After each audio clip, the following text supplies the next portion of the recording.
Hello and welcome to this tutorial, and in this tutorial we are going to learn a new method which is used to print out the elements of an array. Now in the previous tutorials we have used some methods which are used for printing out the elements of the array, and in the 2 to 3 tutorials back we have used a method wherein you have the array elements and we convert it into a string, and then we simply use document.write in order to print out the string. But now in this tutorial we are going to learn a new method in which you don't need to convert the array into a string, and without doing that we are going to be able to just print out the elements present in array. So let's begin with the tutorial. So let's initially create an array.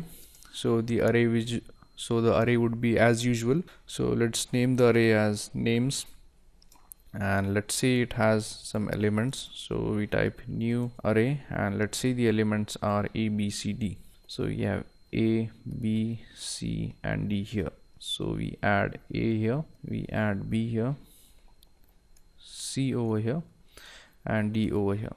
So once we have this set up, we move on to the next part, and the next part is the printing the array elements. So in order to print out the array elements, in this tutorial we are going to use a for loop.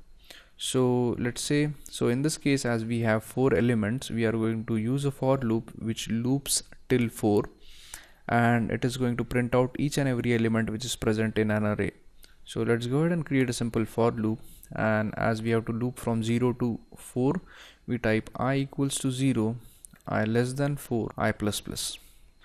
Now once we have the for loop in place, the next thing which we want to do is we want to use document.write to print out the elements. So we type document.write and then simply print out the ith element. So we just need to print out the array element which is present on the ith index position. So in order to do that, we simply use the array name, which is names.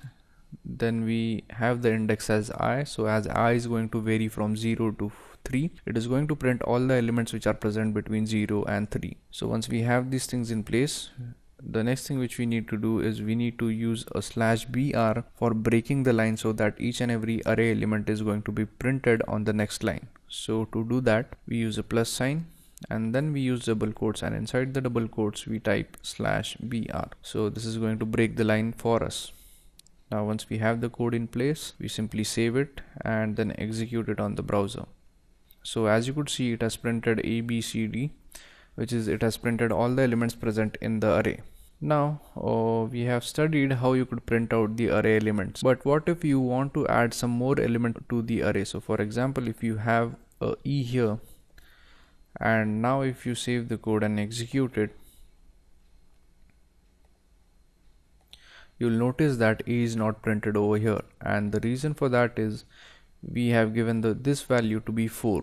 So basically what we are trying to achieve here is we are going to give a value which is equal to the length of the array. So instead of having a static value here, we directly pass on the length of the array so that we don't have issues when one more element is added to the array. So instead of giving a static value like 4 or 5 here, we are directly going to specify the length by typing names.length. And this thing right here, or this method right here, is going to directly pass on the actual length of the array. So in this case the length of the array is 1 2 3 4 5 because it has 5 elements. So basically this value, this thing right here, is going to get replaced by 5.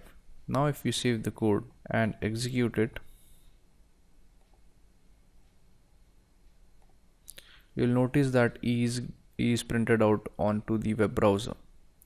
Now even if you keep on adding a number of elements to it, so for example if we add an F after it and we save the code, it is going to display us the array till F, and that is because instead of having a single value right here, we have directly pass on the length of the array to the for loop. So that's how you print out the array elements by using a for loop. So it is a much better way of printing out the array elements as compared to just converting the array into a string and then displaying out the string by using document.write. So I hope you understood this method of printing out arrays in a new manner.